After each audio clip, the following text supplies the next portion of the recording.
That is why we invented the term sect, my friends. Whoa.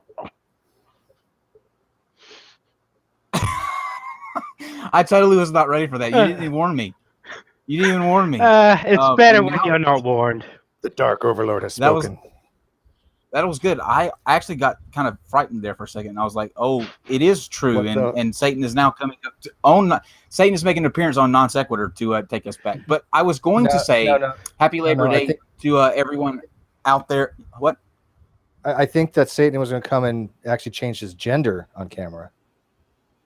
Yeah, that's kind of a bit trickier. That would have been a show. This is going to be fun. Tonight's going to be fun. Yeah, I put out there on Twitter for people to, and I think we're going to start doing this because I got some good ones that you guys are going to start picking the opening line that we opened with. Ned took the initiative tonight and did a hell of an opener, literally. But I wanted to read a couple of the. You like what I did there, Ned? Yep. But the ones that off of Twitter that I was going to open with would have gone like this. Happy Labor Day, everyone.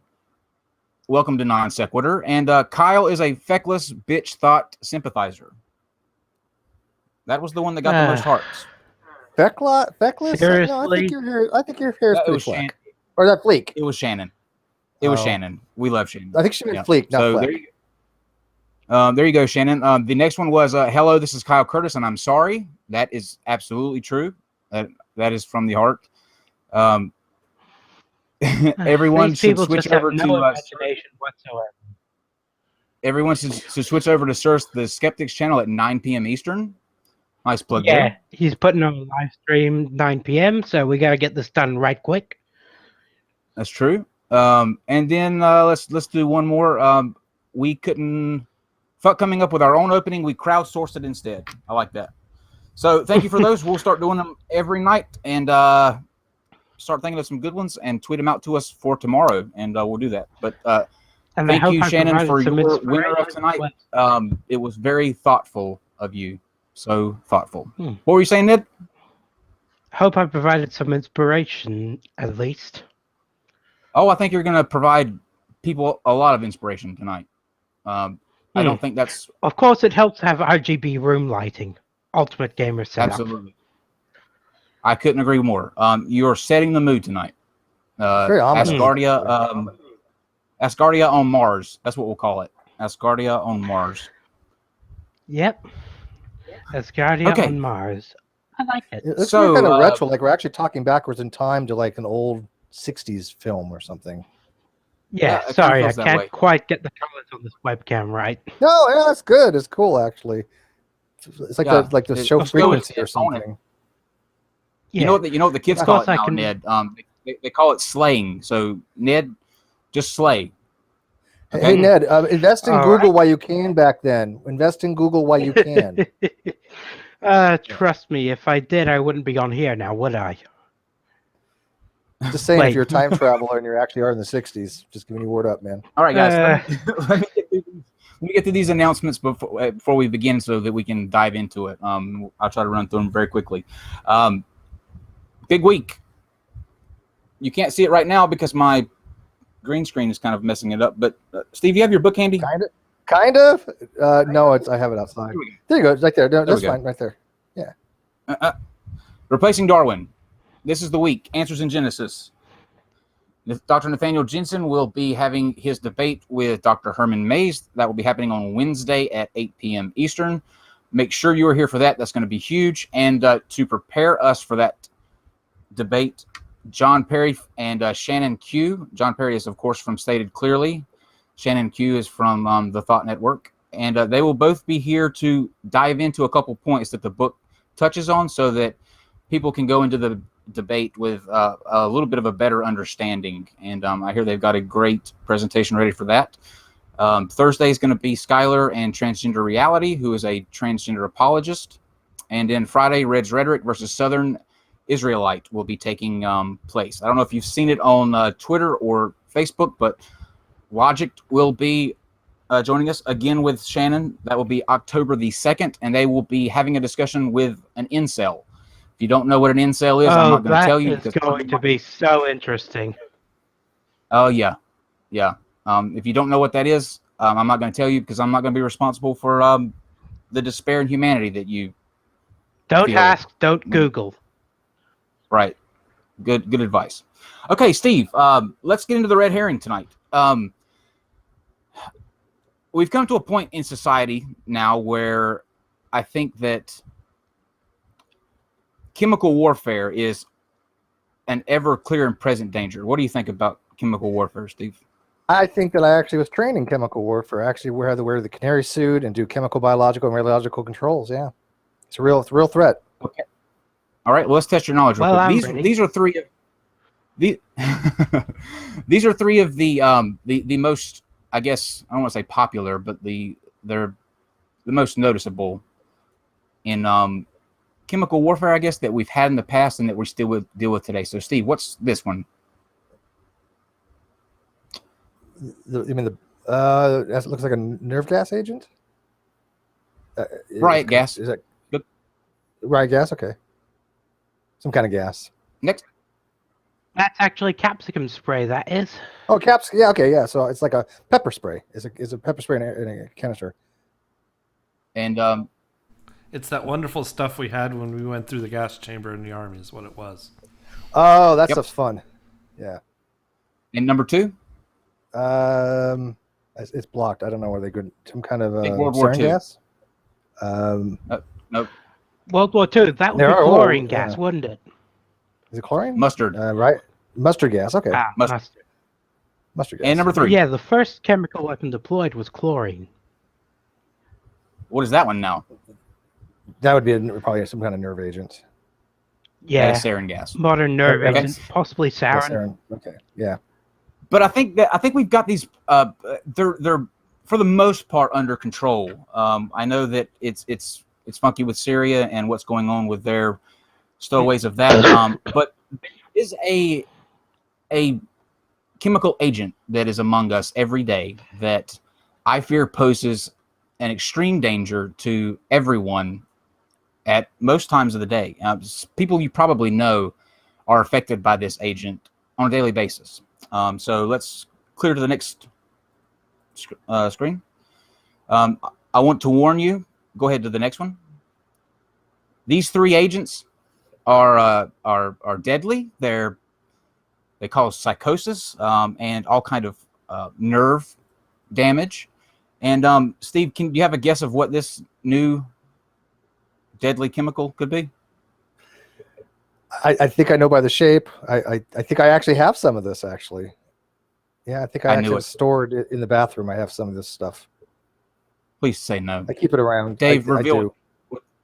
these weapons of mass Axe body spray. Yeah, I have the green one. I think. Yeah, That bothers me, it's a real Steve. lady killer. We're gonna have to get. We're Smells gonna have to good. take care of that.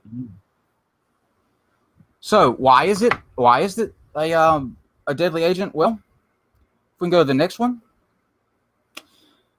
Allow me to point to you a article in Time magazine. Okay, this is just case one. This was a faulty can of Axe body spray was responsible for the evacuation of a Seattle church and daycare center on Friday after it began emitting cough-inducing fumes. Firefighters had evacuated the church and daycare.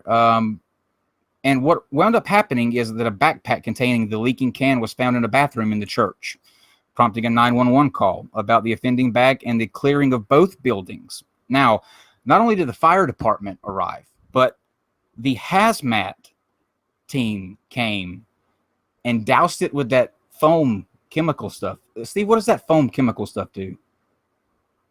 Well, actually neutralizer, and it prevents it from being more of an aerosol. It prevents dispersion. Do you think it would work in shielding? Because with Axe body spray, that's how women identify douchebags in their vicinity, right? That hasn't been my experience, but yeah. Oh, you want to talk about douchebags? Obsessed Calvin Klein. Thank That's you. the mark of a douchebag. Thank you. Oh, Ned, you're my new favorite person. Okay, let's go to the next one. He's got obsession for Calvin Klein. Okay, so what you're seeing now is an incident that happened a couple nights ago. This was in England, I believe, and in England, Axe is actually called Lynx. So same Can we get a company, name for same. everyone? Crap, I I think I actually used some of that recently. Oh, no, do you? I've got Rexona. Not Lynx, it's Rexona. Rexona. Okay. But one of the cans went awry and blew up the entire back of the trailer off this truck. We can go to the next one, Dave. Look at the damage that this chemical did. All of those are Axe canisters all over the road. Next one. It looks like a war zone. How the hell did they get the permits to transport that stuff? It's deadly, man. I'm telling you. didn't know it was so volatile. The amazing thing is that the guy walked away that was driving the truck. You can go to the next one, Dave. Those are the only packets of the Axe spray that were left unharmed.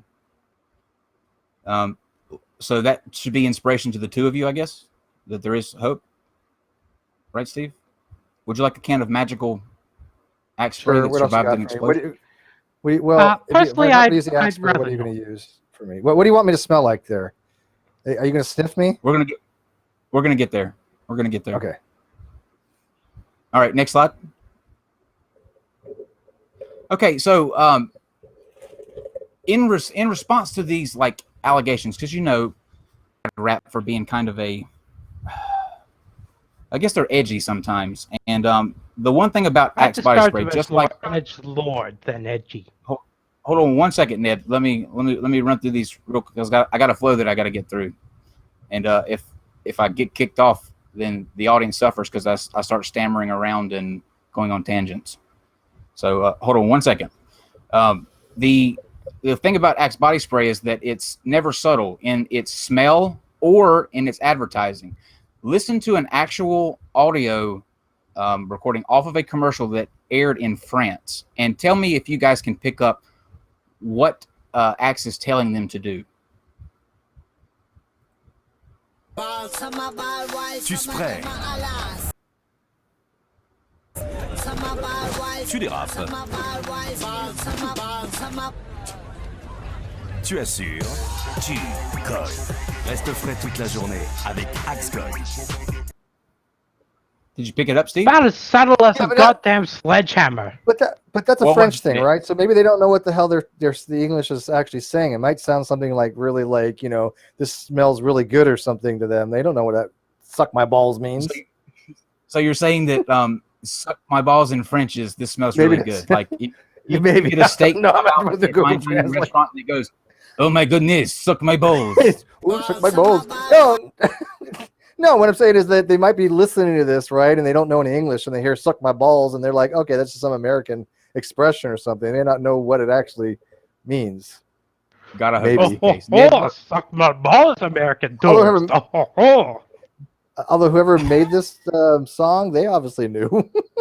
Well, it was a big deal because the guy who actually made the song has a YouTube video where he comes out very seriously and addresses this. The suck my ball gate, I believe, is what it's referred to as online. Because, everything this scandal related has a gate to it. So, yeah, they're not subtle in that. We can go to the next slide, Dave. This is an actual ad, faces added, but basically, we're going to dive into now what kind of person wears Axe. Sorry, Steve. Don't take any Really of this cool, personally. smart people. I didn't know that you were a partaker. But go to the next slide, Dave. Basically, you can identify somebody that uses Axe body spray as a douchebag that enjoys ruining everything that's known. That's how I do it. Or, as they're most commonly referred to as, next slide, Derek's. I had a friend in high school that was I know did. a few Dereks. Yes. Derek. This Derek that I'm talking about was a total douche. Next slide. Clearly, if you had the grudge all this time. Yeah. It's time for me to get it out. And I'm going to go into why. All right. Next slide. The warning signs of a Derek or a douchebag that ruins everything. Okay. These are things to look out for. Number one, Far too many rings and rings of things, not just rings. Feathers, dragons, whatever. Next slide, or next one. Frosted tips. Now, these at one point were cool. I had them myself. However, just like Mark McGrath, if you are still sporting these, then you could be a Derek. Next slide. Camp shirts with scenes on them, campy things, cigars, flames. And finally, odd-colored sunglasses. Just I don't an have any odd of that. shade. Good. None. Good. Now these can occur easily, but where you really need to start looking out, Steve, is if you get someone that ticks all of these boxes. That's bad. I'll go to the next one. Like this, because what happens here is you have the potential of going into a critical phase. I like to call Guy Fieri. Guy Fieri is the ultimate Derek. The ultimate Derek. I can see that. Okay. Now let's talk about my friend Derek that I knew in high school. This is why you should never spray Axe body spray on you. We're going to use this guy as a representative of Derek. This is what Derek would have looked like when we were in middle school. And Axe just came out at the time. It was a popular body spray, and he wore it all the time. I mean, just soaked himself in it. Eventually, once we got to high school, go ahead to the next one, Dave. He started growing gold chains, multiple gold chains. It's almost like every week the gold chains would just reproduce. And as you grow older, these people usually tend to start going into CrossFit. So we'll go to the next one. And they never shut up about it. That's all you hear about is CrossFit this, CrossFit that. And then they have to have a kale shake every day. So Derek turned into a douchebag alert. Gold chain. Douchebag alert. Douchebag alert. Ned, you're my I'm waiting new for favorite. Darlic to All right, come go out to- on that one. If that was from a Darlic. By that the would way- be perfect. By the way, this is his results. Let's look at Derek's results from a CrossFit. Because people are divided on CrossFit, but this is what he looked like before he started doing CrossFit, and this is what he looked like after he started doing. After he had some time put into it. Dave, see that, Steve? You too can Incredible get those results from. Incredible. Incredible. transformation. I had to dig up that second picture. It was really tough. Not seeing Plus- anything really there. Good job, Ned. Good job. All right, next one. Okay, last week we talked about challenges. This is how I'm going to summarize Axe and why it's dangerous. Last week we talked about millennials and the challenges that they like to do with each other, whether it be the ice bucket challenge, the hot water challenge, Tide Pods, whatever. This is a real thing that I found out about last night, and it just bothered. You're going to go crazy. What if I told you that there existed, next slide, Dave, the aerosol challenge? This was a real thing. Mhm. All right, you can Google it right now. These people thought that you could spray from the opening of the Axe spray in direct contact with your nipple, spray it until it froze, and that you would be able to flick it off.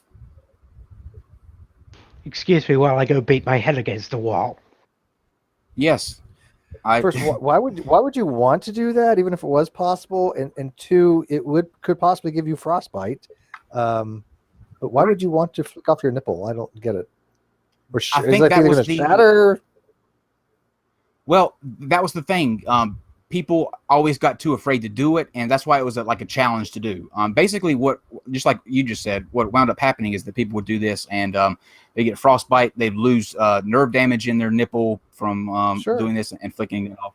It's stupid beyond measure. Like even last week when I was thinking of like satire challenges that I could do, to make fun of the challenges, I would have even thought this was too stupid for satire, but it's reality. And so I got to thinking. I was like, you know what? Let's let's send these guys that do stuff like this an Axe care package. You know, get them a nice scent. You know, Axe has so many scents to choose from, and there's one scent that I think is appropriate for people who would take place in the aerosol challenge. And you can go ahead to the next one, Dave. And that's going to be the original Axe body spray. Go ahead, Dave. And again, Dave. And again, Dave.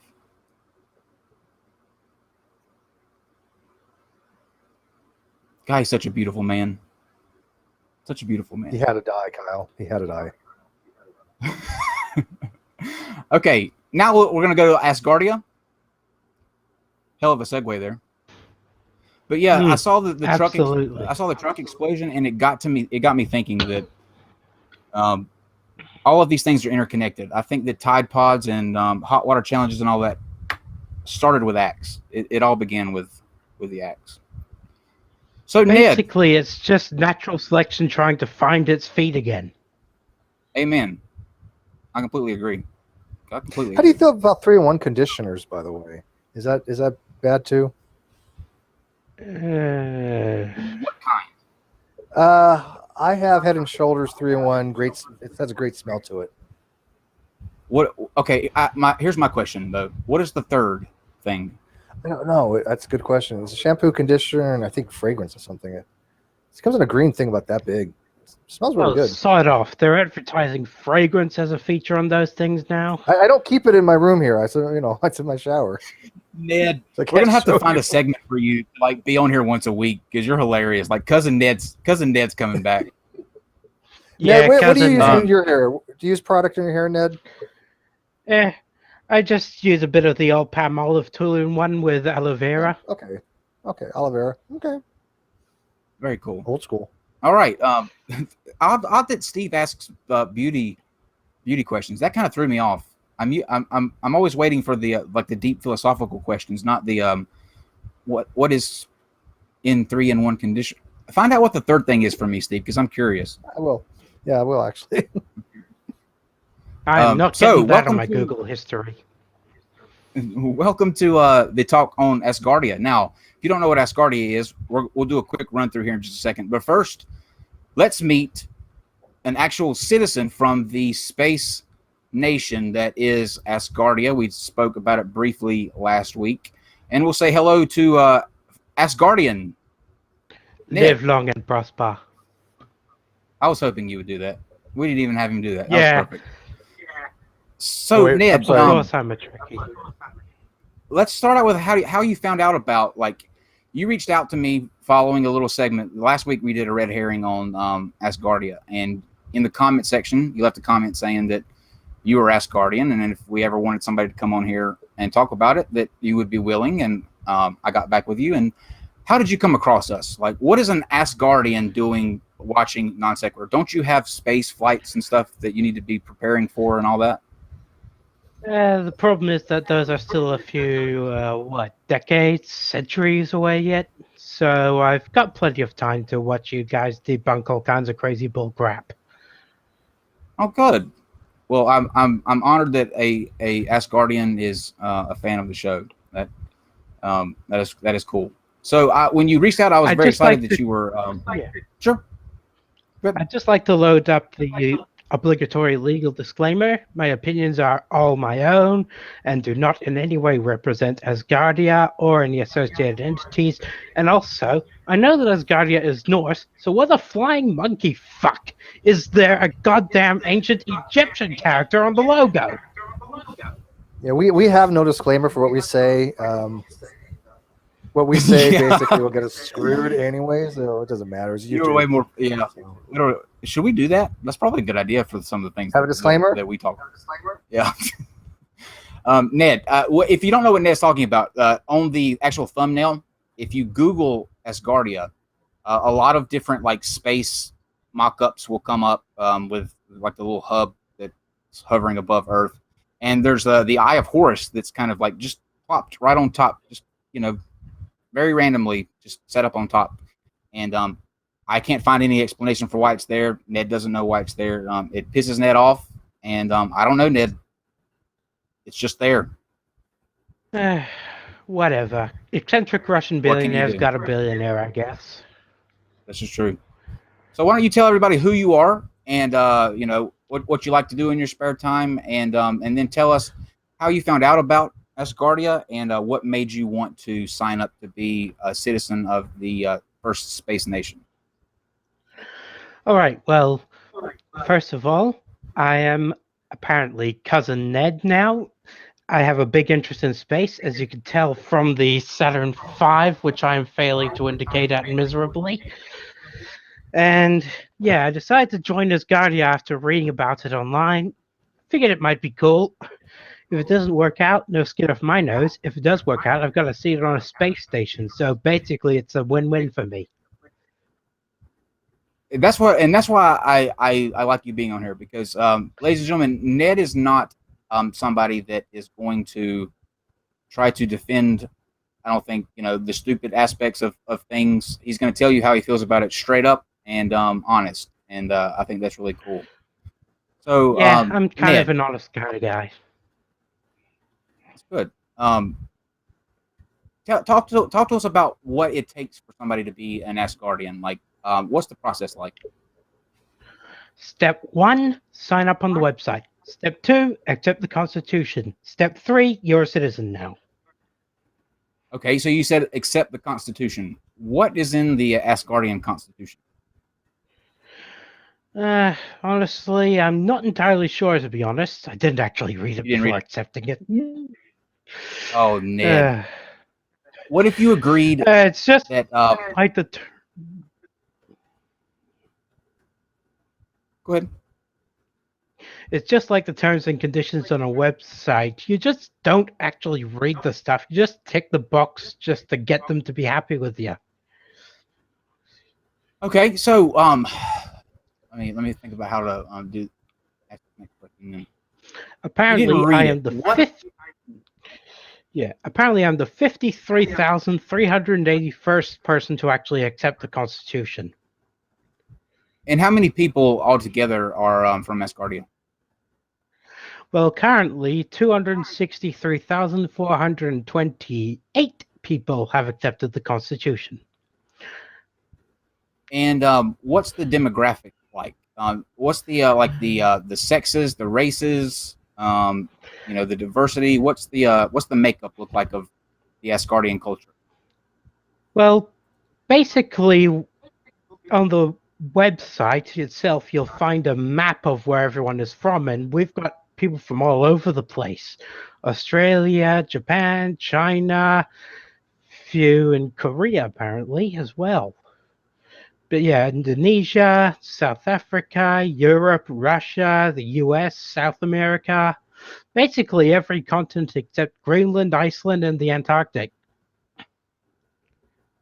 Nobody from Iceland or Greenland wanted to go? Those are the people that you no. probably need. I can't see anybody on the map up here. Interesting. So Ned, what we're going to do is we're going to pull you down here in between Steve and I real quick, and I put together some keynotes about Asgardia. I figured we could go through them together for people who aren't familiar with it, and this will kind of give us a very quick overview of Asgardia and what it's like and the culture there. So Dave will bring Ned back down here. Yep. And then we'll go through the symbolism. Maybe. There we go. Okay. So, go to the next one, Dave.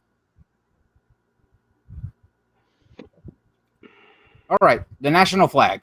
Steve, when you look at the national flag, what is that? Looks like an optical illusion of the sun. It's close. I think it's supposed to represent the sun and assorted orbits around it. Right.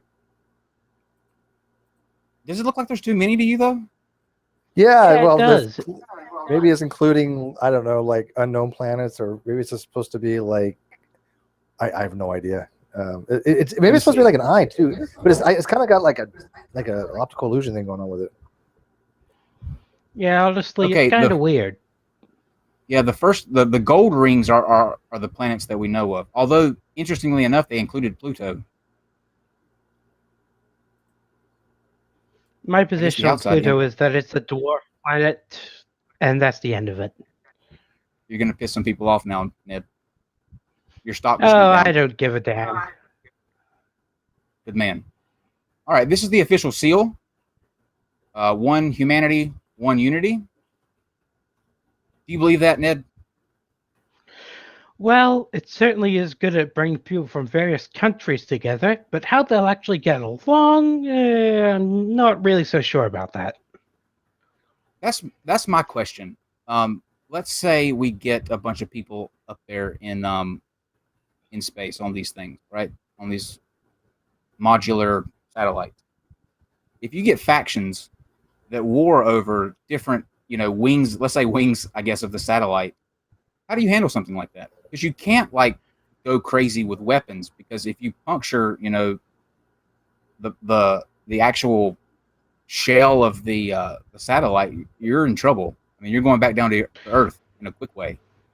So how do they Well, just propose seal off the handling relevant section and just evacuate it to vacuum. Takes care of two birds, one stone. so you want to shoot them out into space? Basically, yeah. Okay. That's actually funny. That's actually funny. But I mean, like, let's go serious for a second though. What would you, Steve? I guess what would you want to do in something like that, in a situation like that? How would you, or Ned? Do they have rules that handle, like, if you had violent situations up there in space that you know of? I'm honestly not entirely sure. I think they're still working on that because apparently there is this whole big experts thing working on everything. But Are personally, you sure you meant to as sign up for long as Asgardia? well, yeah, like I said, it's no skin off my nose if it doesn't work. But if it does work, I've got a free spot in the space station. How long have you been in Is it free? Asgardia? How long have I been in Asgardian? A couple of years now, I think. Hang on, I think I might be able to actually pull up when I joined. Did you have to pay? Is it free? Yeah, did you have to pay Yeah, like it's completely submission, free. admission? I thought you had to pay like an No. application fee or something. No application fee or anything. Constitution demands universal access to healthcare, education, space, all that kind of stuff. For free? Yeah. How I about think going they're up Now, to planning on Nick, doing space? some Is that kind free? of socialist space utopia kind of thing. okay, interesting point. Now, how would that work though? If everybody's free, where does the money Is a come from? billionaire paying it? Yeah, the billionaire paying for it. I'm not entirely sure. I think there might be some kind of work because certainly it's much easier to produce precise materials in microgravity compared to on Earth. So there'd definitely be a market for that. Do they have their own currency in Asgardia? No, they're working on that at the moment. But yeah, no currency yet. No currency. It's a fairly new So, thing, so a lot of the details are still being hashed out. but what's the language? Like, do you have a national language? Currently, it seems to be English, but again, I'm not entirely sure. Okay. I think one thing you can be sure about though, Ned, I think, is who I guess the leader, or what do you call him? Is it a president, a king? Personally, I just call him a king, but I'm not entirely sure what the old man calls himself. Yeah, I don't think you. I don't know if I don't think you. I think he's just the ruler. The ruler. Is that what they call him? Head of state. Yeah. He's not like dear leader or ruler. something. No, He's not no, democratically definitely elected. not. So If it gets to the whole dear leader dictatorship stage, I am out of there, honestly. Well, technically, isn't that what he? I mean, all he's missing is the title. He is the Well, technically, at the moment, I think it's closer to a constitutional monarchy than a dictatorship, but we'll see how it pans out. okay. Let me ask you this then. How did he acquire his position? Well, apparently because he founded the nation, and therefore he is in charge of the nation. But it's not a nation because it's not internationally recognized. So, But he elected fuck himself. knows. But he Right. literally elected Yeah, him. Well, I wasn't basically. elected. He just by fiat that he says he's the rule. Okay. Yeah, they have Um, mayor elections and all that kind of stuff, but honestly, I have no idea what that's all about at all. Well, they have a mayor thing, but Um, that's not his position, right? And the mayor has No. like actually an No. election. That's in a couple weeks, right? Well, Yeah. but if they're having mayor elections, what are they the mayor of? Like, because we're going to get to this in a second, but right now they have a satellite up in space, and if you district off all of these places around the globe, until you're up there, what are you like? What are you mayor of? Honestly, I'm not entirely sure about that. Okay, so right now there's an Asgard 1 satellite up there, right? It's literally Right. 10 by 10 by 20 centimeters. So that's about 4 by 4 by I don't know what is 10 8 inches, something like that. So basically, a it's not that toaster big, with a right? hard drive and a couple of solar It's panels. probably not even big as a toaster. It's like that big. So that's the nation that's up there right now. So anything is inside of there is the Asgardian nation. That's nothing outside of it, just in that little satellite. The way I understand it, is that right? Okay. Right. And Well, we're- that and brings actually, up another issue of can you actually claim sovereign territory in space? Just Well, a second, Ned. Hold on 1 second. Hold your thoughts. Because there's a slide coming up that we're going to get there. Let's get through the real quick things. Dave, go to the next one. These next slides are just this right here explains that the logo is the sphere kingdom of Asgardia with 12 Asgardian rings, which suggests that the design can be extended to infinity by adding additional rings, and that is infinity. Funny, it looks like a exactly like the Rosicrucian flower designer. of life woo peddlers use. Yeah. I was gonna say it looks like Rosicrucian or Kabbalistic to me. Remember the Rosicrucian? Don't know. But Yeah. I know what you're talking about. But the interesting thing is on all the mock-ups online, Horus's eye sits up to the top left of this this symbol, and I can't figure out where that came from. But yeah, I don't know what the 12 Asgardian rings stand for. Ned, I'm going to assume you're not entirely sure. I'm still scratching my head. I think it's something to do with Norse realms mythology, but aren't there 9 realms instead of 12? I think there was 9, and Ocean. then there's a Ocean. We call Ocean. All right, Dave, I don't go. know. He usually We're hears gonna us show when you we now. call him, but These are some of the mock-ups that I found online that Asgardia, some of the ways that they envision their space nation utopia. Ugh, that's lofty and impractical. Okay, what about this one, Ned? Seems Snowflake. a bit more plausible, but yeah, it's going to take a lot of work. At least you can get gravity on that one. Yeah. Do you see curvature on the Earth? Surprisingly enough, it looks actually fairly flat in the CGI picture. Oh, good It's point. almost like the modeler couldn't be bothered to model a whole sphere or something. Good point. All right, Dave.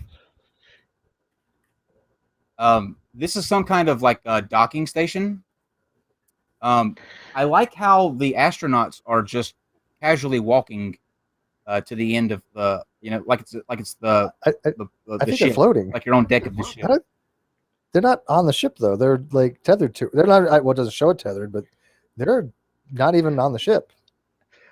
Look at I all know, those that's what I'm saying. right angles. That is no way that thing is not going to pop like a balloon in space.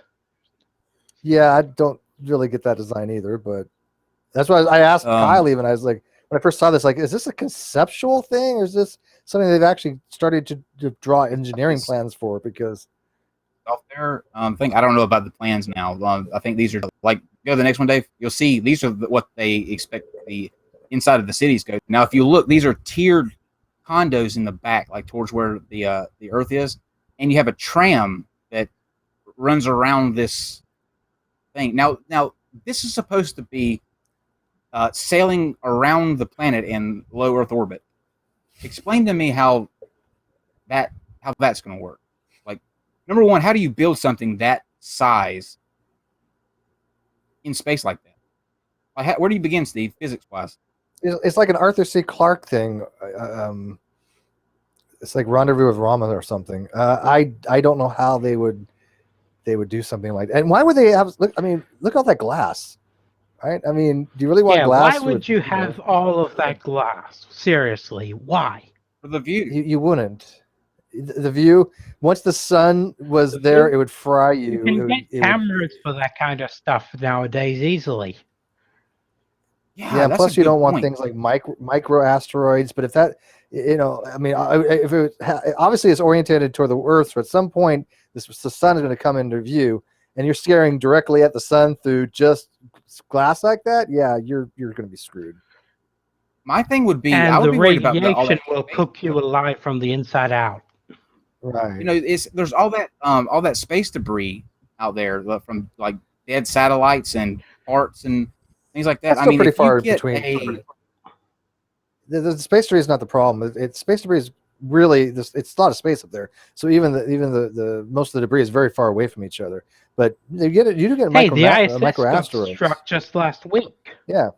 Yeah, I think it struck. The reason I bring that up is because on their website, almost every news article has to do with like China or Japan developing technology to clean up space debris. So I think I'm reading in between the lines and taking a guess that they're very concerned about space debris. And I mean, like, I don't know the answer to this, so maybe you can tell me, Steve. But let's say that you're in this this dome or whatever, this glass kingdom, right? And a piece of space debris, a little mini asteroid or whatever, clips the glass dome and pops a hole in it.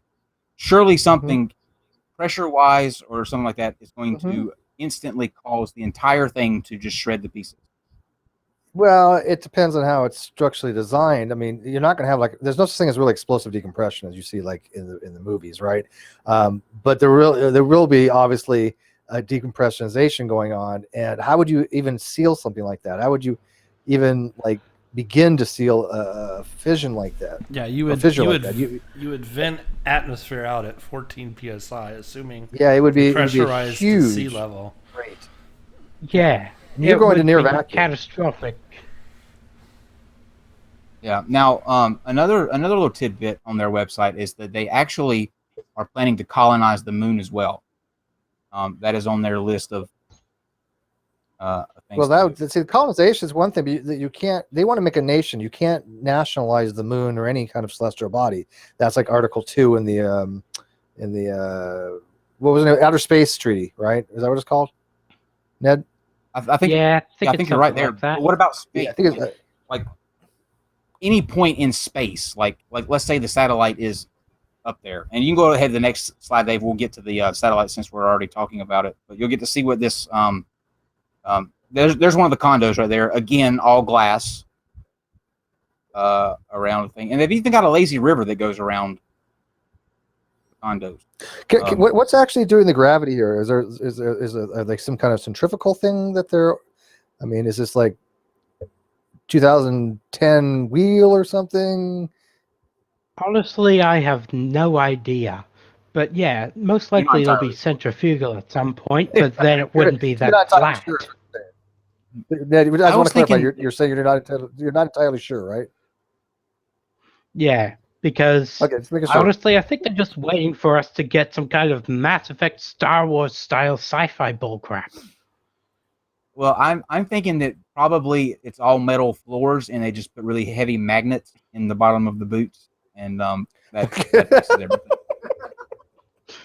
That presents a whole other series of problems. Let's go to the next slide. Bag boots, bag boots for the win. This is Igor Asher Bailey. He is the Glass King, I guess we'll call him. He's the head of state. Shouldn't you salute or put your hand over your heart, Ned? Your leader's on the Do, screen. do you know who he is? Or All glory or to you're not entirely- Asgardia. I just want to make sure you know who he is. You're entirely sure you know who he is, though, right? Are you entirely sure that's still Yeah. Okay, all right. Uh, Let's go to the next one. Okay, this is the shoebox. This is the kingdom right here. This is your homeland, Ned. Can you be entirely sure that this is the homeland? honestly, my actual homeland is Australia. I'm technically a dual citizen, but again, I am a single citizen because Asgardia is not internationally recognized, so therefore I cannot be a legally recognized citizen. Okay. All right. Okay, so The this nation's is in floating there, up in right? space. That's the nation. Yeah, that's up in space. That's the Yeah, nation, right? yeah. That's the nation. That's the entirety of our sovereign territory. Well, let's find out actually right now if Dave doesn't mind pulling it up. We can actually look online right now and see where the kingdom is in real time. And it looks like we're down Yeah, off there's the map I coast. was talking about earlier. Yeah. Right.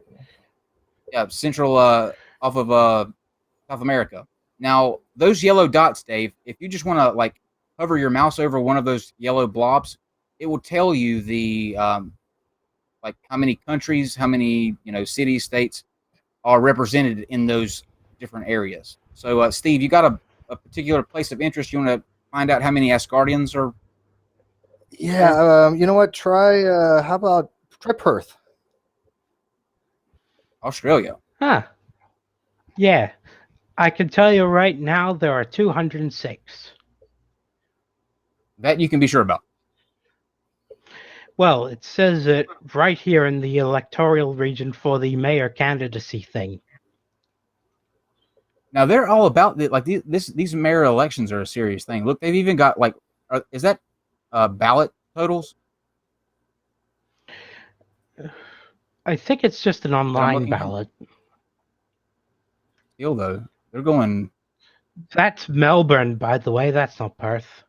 Well, Melbourne is right next to Where is Perth. Perth? Oh, no, I'm sorry. Right. Fremantle's next to Perth. Perth is on the far left-hand side of Australia, like the eastern, the western Bottom side. left. Bottom west.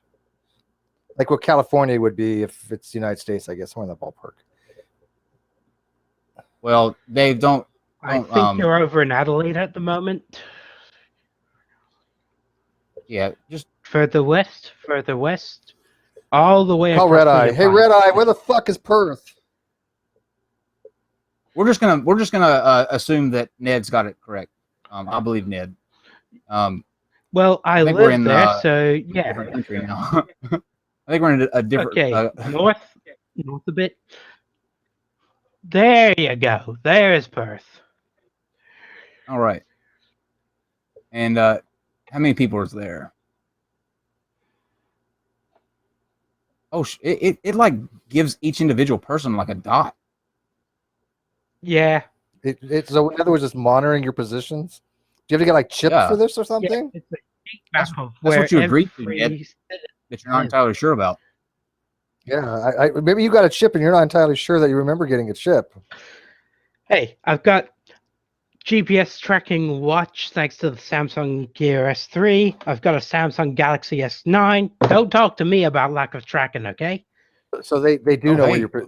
They know where you're at right now, and they're probably watching. So anything you do say that they don't like, maybe held against you, or you're not sure about that. Ha! Good luck, Steve. He said don't talk to him about GPS. He's got it under control. So maybe he has a spoofed or something. So maybe they don't. They can't find. Okay, so there's that. We're down off the coast of South America right now. But here's the question: if now that thing's in space, and Dave, if you actually can find the satellite and click on the actual blue icon of the satellite, wherever I think it's off the coast of. You'll have to zoom back out first. Oh, he knows. He's got to reload it. Dave, are you not entirely sure how to operate the software, Dave?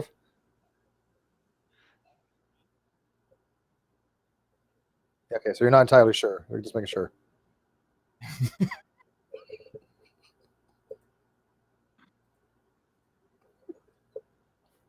I'll just refresh the whole thing to bring it back up. Like, oh, do you have a mouse wheel? There you go. Okay. And then just click that blue thing. And more info or the little yellow box. And that's real time. That's like where it's at. So the problem is that this is so small that even you couldn't actually see it. I mean, if it had like a iridium flare or something, it just it doesn't even have a sail. You can have an iridium flare. So how would you couldn't look up and see it anyways, right? Well, it's a good thing we don't have to pray to it like it's a goddamn mosque. You could. Well, I mean, if it's like praying to Mecca or something 5 times a day, you just look up and go, right? It's got this info coming out off of it. Like, too, it was it's been in space for 270 days. It was deployed on December the 6th of 2017. Its altitude right now is at 450.7 kilometers, and it's going at a speed of 7.6 kilometers a second. That doesn't seem very fast, does it? No, but it is orbital speed. Is it? I thought Steve, doesn't things go faster than that? No. Orbital speed for low is around 7.4 kilometers a second. That's pretty good. Okay. All right, Dave, we can pull out and go back up to the get the map of the kingdom again, back up there.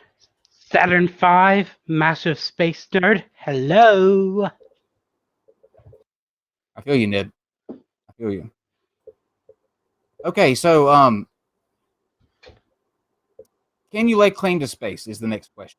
So this box is floating around Earth's orbit, going about I think 8 miles an hour. Posted a spoiler there. Oh, we haven't got there yet, Ned. But if I was going to get away with it, you pointing it out right there made sure that I wouldn't now. So thanks, Ned. Kidding, Ned. Kidding. So when you signed up, you get to upload images or videos or basically they allot you a certain amount of storage on this satellite that you can put whatever you want on there. So what did you upload in your stake of the kingdom, Ned? Just a short text file, honestly, nothing too fancy. And if you don't want to share, that's fine. You don't have to. You can just say you'd rather not say. But can you tell us what was on that text file? I'm just curious, just to see what you. Honestly, I can't really remember it. Can't be certain. So this is like the only nation that actually doesn't have a fixed latitude or longitude, right? I mean, it clearly changes like every second. It's a new position. So it's like the only roaming nation. Well, you're not quite again, sure it's not technically a nation yet. Well, that is the nation. No, that is technically. Well, isn't it? I mean, they may not be like recognized nation, but that is the nation, though, is it not? Right. Considered to be the nation. As it stands now, that is the nation. Don't they, Ned? They are going to petition the UN to actually include him. And in the ceremony that they had, where they chose the head of state, he chose the head of state. There was talk about them actually petitioning the Olympic Committee to be involved in the Olympics coming up. Do you know if that thing scales? Like, is that going to get as the nation grows? Are they going to make that a bigger satellite next time, so you can actually like maybe fit a person in there or something? I'm not entirely sure at this stage what the arrangements are, but yeah, I'd say they'd probably use a model like that. Okay. Makes sense. Sure. Let's go with that. Well, they have a tetrabyte up there now, and it's half full. Mm-hmm. And everybody who joins, you get like how much you get a megabyte for your citizen? You get 1 megabyte, yeah. So it's not even enough to even transfer your consciousness. Just something like, "Hey, mom, I'm up here" or something. Well, if you're a flat earther, yes, plenty of room. Fair enough. Plenty room to spare. You can put the entire flat Well, earthers to on be there. fair, Yeah. I could probably fit a flat earther's consciousness on this staple remover. This is true. Are you sure about that? True. Um, That's one Okay, thing you're sure of. Ned, I have a surprise to tell you. I thought that, Steve and I have always had dreams of our little show here, this little mom and pop show here, going international. Where you could be in Cuba, listen to El Non-Sec show, go to Russia, and the comrades would be listening to some face palming, pseudoscience debunking. People in Australia will be throwing things on the Barbie while they listen to Non-Sequitur. But we decided to forego all of that in search of a bigger goal. We wanted to be the first intergalactic podcast out there. And so 2 days ago, I relinquished my U.S. citizenship. Go ahead, Dave. And became an official Asgardian. And let's see, I'm number whatever millionth that is. Not millionth, but it's a big number. There's my ID number. Please don't try to steal my lunch money or anything. Well, if we have lunch money, we can't be certain if that's going to be the case or not. But what did I upload with my megabyte? We'll go to the next slide, and I decided to post a family photo. Go ahead, Dave. You guys, I thought it was going to be a dick pic, didn't you? Well, yeah. Yeah, Actually, they I would have thought it was had plenty of room to spare if I'd have done that too. It was only 1 terabyte. That's why he Trust did me, it. somebody up there has put at least one dick pic on there. I am certain of that. I hope so. Are you So saying there's that a dick pic 'cause floating around the earth right now? Okay. Did you just say you are certain about that? Okay. I'm He's glad certified. that He has I'm seen glad that. It's the internet. What do you expect? Dicks in I'm glad that space. for the talk about Asgardia, the one thing that you can be completely certain about is that there is a dick pic in the kingdom of Asgardia. That's almost poetic, I gotta say. That is great. That is, oh, That's great, God, man. that's fantastic. But yeah, so Casey, Steve, and Dave and I are almost to the coast of South America now, flying up there. And I actually was going through last night. I couldn't believe it, but I recorded a video of it. Dave, we can go to that next video. But I was going through and looking at what everybody else had uploaded to their. You can actually go to asgardia.space and see what people find important to upload. And I was going through and looking at all the family photos, and then boom, look at that Non-Sequitur in space. Looking down on the Earthlings. Isn't it amazing? All such So, small little people down here. Aliens, if you're out there listening and doing a tentacle palm or whatever, don't invade us. I promise you that nothing good will come out of landing here. There are people that believe that viruses don't exist and that dinosaurs weren't real. So there's nothing here for you. Just keep going. Yeah, we're clearly too stupid. Just move along. I gotta ask though, is there any weaponry on that little satellite? I mean, in case there are alien invasions, do you have any kind of defense mechanism for the nation? Do you have a civil defense or miniaturized army, No. nanobots, no cool shit We like could that? barely yet? afford to get the damn cube set up by itself. Never They're mind any expensive, kind yeah, of no weapons kidding. on board with it. Nanosats, those little CubeSats, not cheap, are they? No. But you gotta have a military, it's man. surprisingly expensive. Yeah. Don't worry. I'm sure they'll. Actually, I think that Asgardia might not even have a military at all. We want to be entirely. I think they peaceful said they or some don't because bollocks they're like that. they're pacifist, right? So if the aliens came That's- to take us over, they'd be like, okay, here you go. Yeah, that's dumb. What if okay, let's say you're Asgardian, right? And you go up there and you don't have any space weapons, okay? Stuff happens down here on Earth. It's getting too crowded. The planet's going into chaos. So a group of people from, let's say Madagascar decide that they want to have a Asgardian kingdom up in space, right? And those Madagascans. And right, and they create this big glass magnetic shoe on metal thing and float it up into space. And then they decided that yours is a lot better, so they want to go over there and take it. How are you going to stop them from taking over your kingdom and just making it part of Sky Madagascar? Honestly, I think we'd just go full cheese-eating Sorrento monkeys. You would surrender them? That what you said? Oh, without a doubt.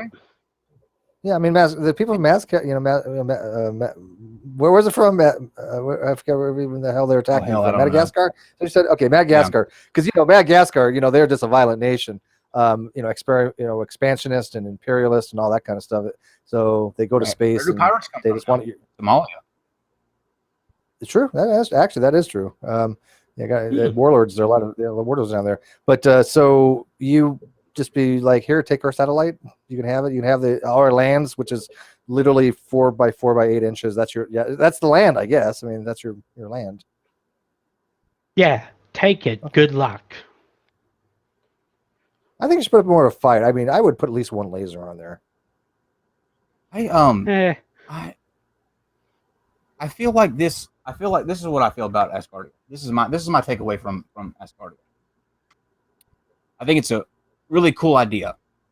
I like the idea that like this. It was really cool to upload something from down here and know that it's spinning around the globe in a satellite. Crossing all of these other nations out there with the stars. That's a cool idea.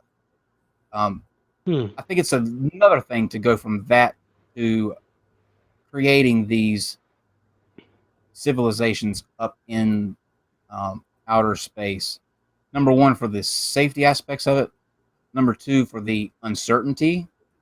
You're flying across the globe all the time, and if a nation just decides that they think you're spying or whatever, they could shoot you down from the sky. I mean, there's all kind of things that could go wrong. Start with World War this. III. Yeah, the space debris. And it just doesn't seem practical to me. Steve, does it seem practical to you?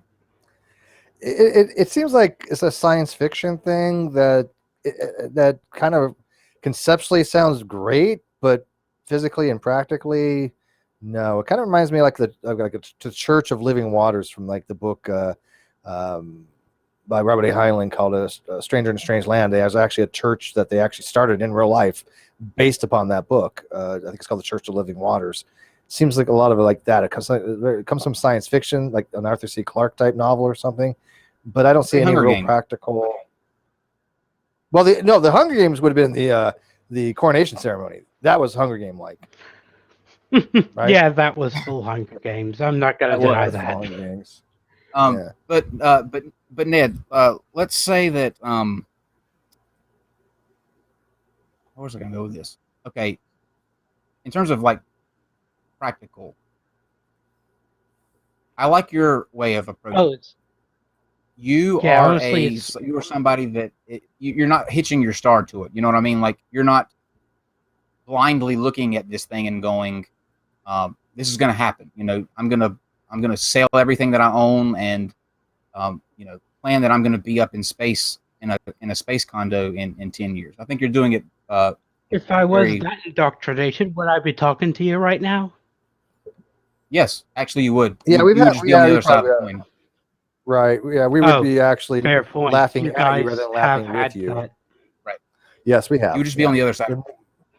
Yeah. We cater to both sides, but I think what we have here is a guy with too much money, a billionaire that is sinking billions of dollars into a project that realistically isn't going to get off the ground. No pun intended. When that money, to me, could go to all kind of other better, and I use the term, it's their money, they can do whatever they want, but it seems like there's more research in other areas that this could go to, because just like you said, it's free for these people to join, and that's another thing. I don't know how that's going to play out if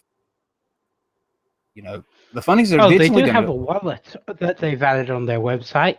You can load funds into a wallet for some unknown reason. really. Wait, so you can add Yeah. funding to it? Yeah, there is a Let me wallet pull up that you can deposit euros into.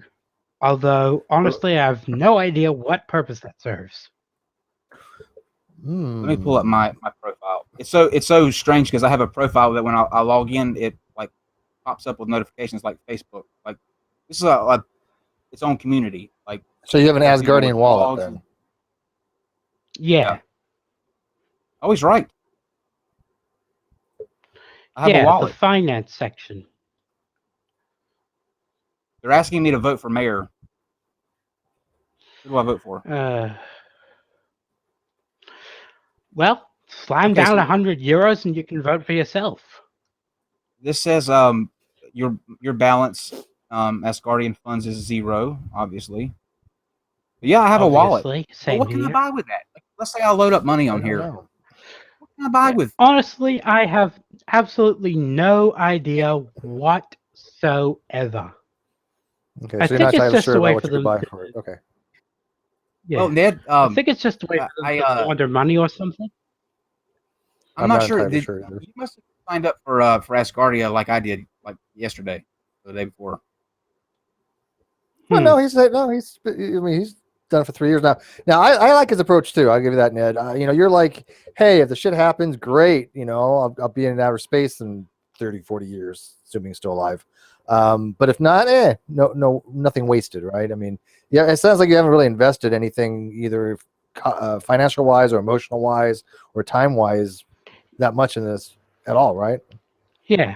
I mean, Yeah. personally, if you're looking at a reasonable private space station, I'd be more on board with the Gateway Foundation. Is that okay? Now let's talk about the Gateway Foundation. Then, what is that? Well, basically, the Gateway Foundation is, let me. Gateway Foundation. Yeah, basically, they're a foundation dedicated to building a space station. Okay. Is So that just like Asgardia. yeah? Is that a private thing or is Well, that like a? yeah, it's a private thing. So, yeah, basically, they plan to. Well, here's the thing: they actually have plans on how to actually do this thing, get a station in low Earth orbit, and a big sci-fi wheel type station as well. Like they've got plans to send up an automatic assembler, some steel beams, weld them together, have robots construct it all, that kind of stuff. Certainly far more plausible. Weld in space. Yeah, you can build in space. Yeah. Basically, the tricky part is just getting the stuff up there. Once you have the robot factory up there, you can just assemble them whichever way you want. All you'd have to do is just go up the ladder that they use to fix the cracks in the firmament whenever that happens. Well, They have you access. mentioned that, but that might be that is actually more likely than anything. Is that one of these days they will have a space elevator that'll use microtubules that will actually take you right to space by an elevator. Like Yeah, at the bank. and then they'll eventually start joining space elevators around the equator to form an orbital ring. So wait a minute, Steve. You're telling me Mhm. that one day they're going to have two Space like elevators. at the bank. Like at the bank, when you open the little thing out and you put your cash in and you stick it in and it pushes the button, you go, boom. Well, that's pneumatic. No, this would be these the microtubules are very, very strong. They're made out of a type of a carbon that's in a type of lattice that's extremely, extremely strong. Because what happens is if you have like a steel going up to space, how much weight is that going to be? I mean, it's going to be a massive amount. It could never hold itself. It'd be physically impossible to take a steel type cable and put a thing to space so you can kind of like, go pull up through the cable. That would be impossible. It would break under its own weight. But these microtubules, they're very, very lightweight, and they have the strength to actually stay intact, and they have actually designed actual space elevators that are possible where they'll be using those instead of having rockets any longer. They'll just put it on a space elevator and send it right up.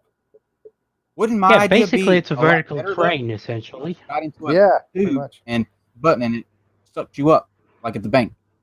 Well, no, those are pneumatic. Those are operate at a differential in pressure. These are Would actual you have And a cables. human besides stuff? which, one break in the tube and everyone going up and going down is suddenly dead. Screwed. Yeah, that would suck.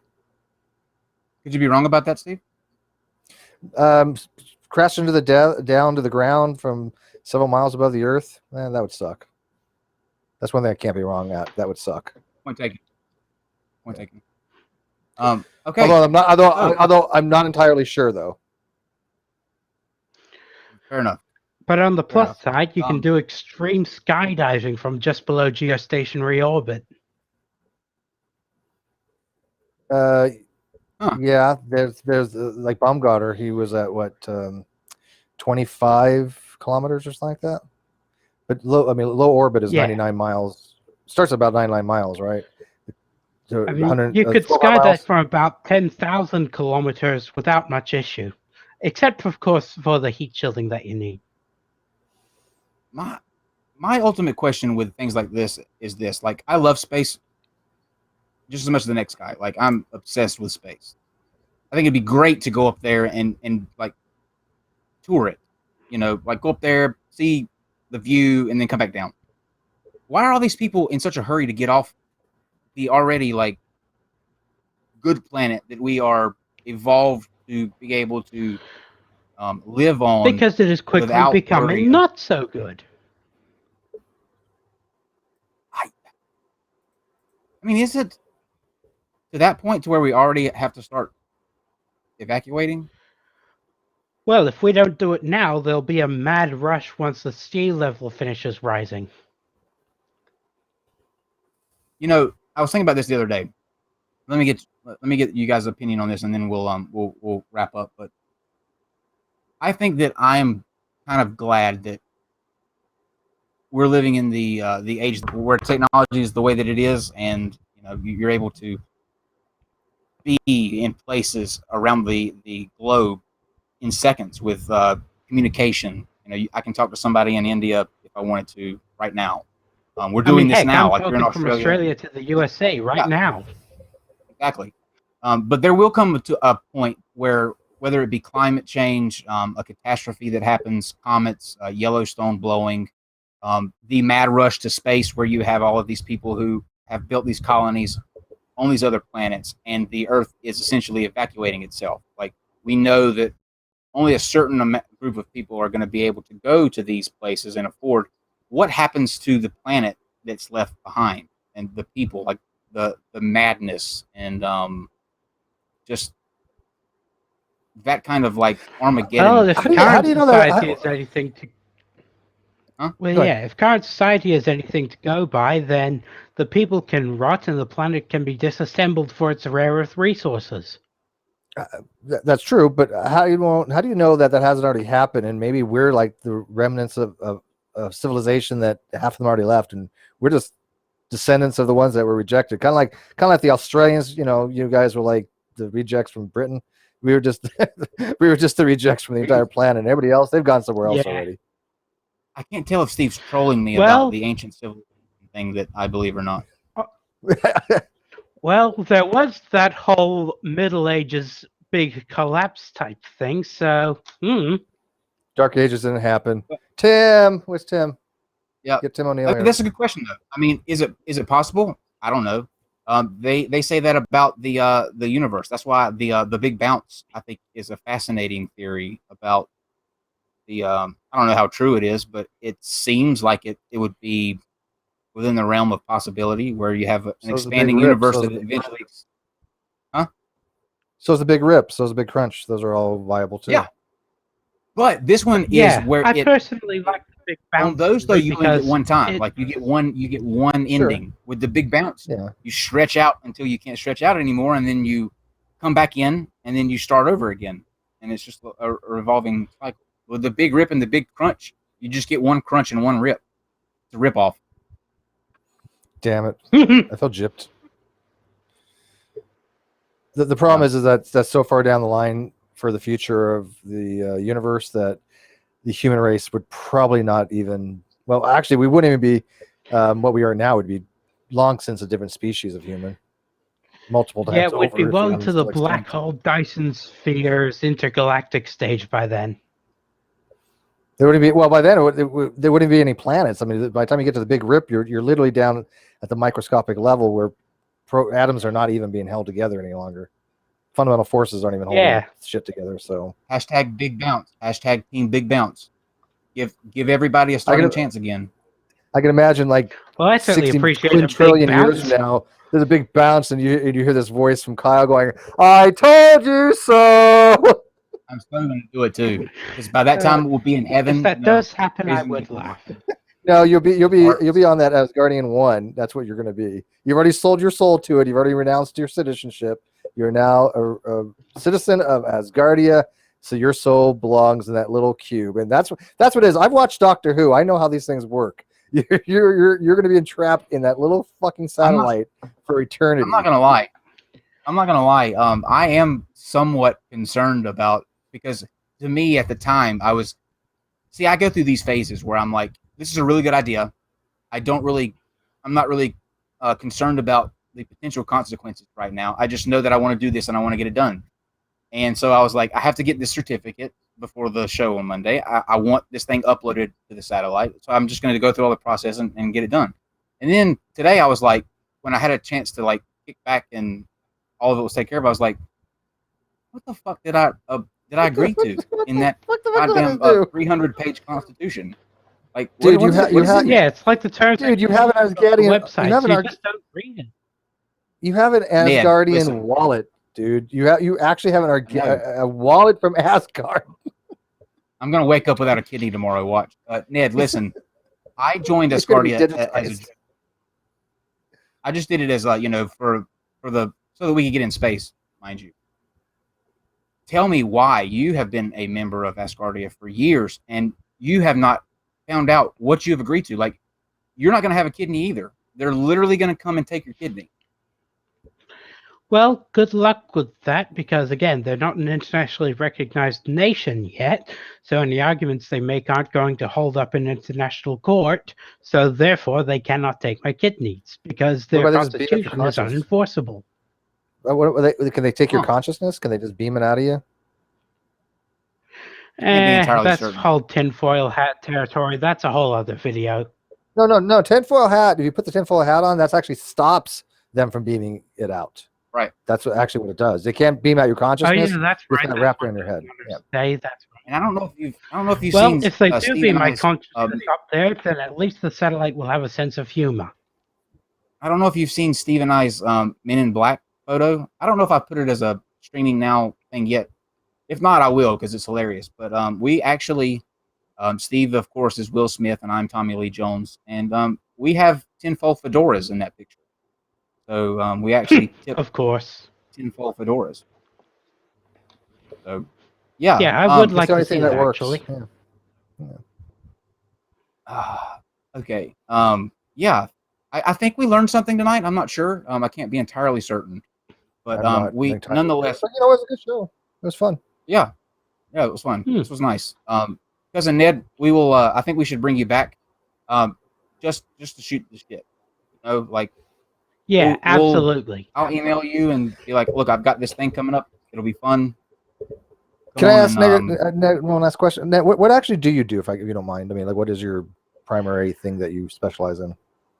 Besides a Bono impersonation. I'm more of an IT guy, Satan impersonation.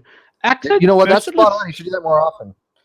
You should do your Luciferian type stuff. That might actually get you some notoriety. Hold on. Turn your room into the red. Put your red lights on. Okay, hang on. Let me. Quick super chat before we end this. Super chat. Antivine says, "Stay spacey." $2. Thank you, Antivine. The Asgardians will, because they have no choice. There we go. There we go.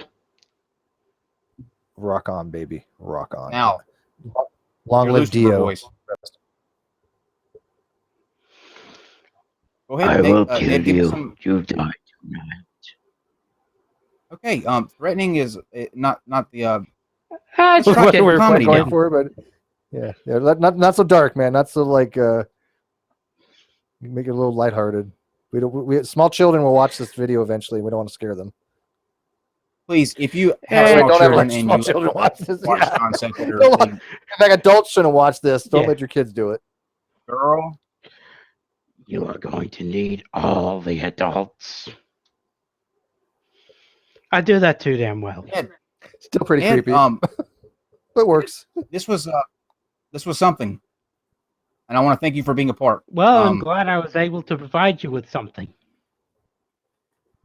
I can't be entirely certain about that, but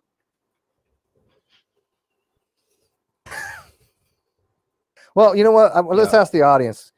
Were they entirely sure about anything? I'm kidding. It was fantastic. Thank you, Ned. Thank you, Ned. Yeah, this was fun. Well, if I was Oh, sure yeah, of something, we're on then the that call. would be news to me. We're polling the audience. By the way, audience, keep in mind tomorrow, John Perry from Stated Clearly will be with us with Shannon Q to talk about mitochondrial DNA and the some of the topics that are discussed in Replacing Darwin by Dr. Nathaniel Jensen, which he will be with us on Wednesday at 8 p.m. Eastern to take on Dr. Herman Mays. Following that, we have Scholar Fiction and Transgender Reality on Thursday, and then Red's Rhetoric and Southern Israelite on Saturday. You can also catch Logic on October the 2nd and David Packman on October the 16th. Yeah, I'm seriously Hey. going to need to do some catching up and catch all of these things because honestly, I'm really looking forward to them. Good, man. Glad you are.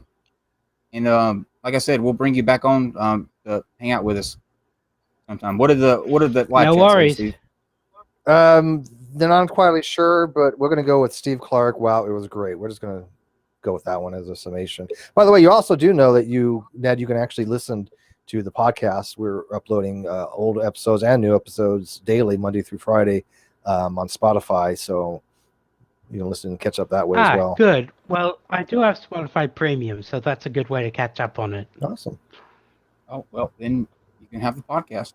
And if you want to, you should take a snippet of this episode and use your big account of 2 megabytes and upload like the word "the" or "is" to the satellite. Don't worry. I'm sure I'll be able to squeeze out a couple of seconds with some nasty compression hacking type thing. Do you have any like- do you have any like communication with the other Asgardians? Is that like a network of like deep web or dark web where you can talk to each other? The ass I web. think they're supposed to be trying to set up some kind of social network on their website. There are various Facebook groups and that kind of stuff, but really, I just do my own thing. Okay, well, if you have any hacking ability in the dark web and you want to take this video and toss it to them, that's cool. Not the deep dark. I can dark share web, it on the just the dark Facebook web. groups, but I'm not entirely Facebook is sure how darker than well any it'll dark go web down. out there. Yeah, Facebook is way yeah. worse than any dark web shit. Yeah, Absolutely. I am sure about that. Okay. Any last parting words before we close out? Live long and prosper. Wait, And you can be Sorry. certain that we'll see you tomorrow at 8 p.m. with John Perry from Stated Clearly for Replacing Darwin Stated Clearly. And I will sign off with a message from Twitter. He used the thug life that chose him. Awesome. I think it's talking about me there.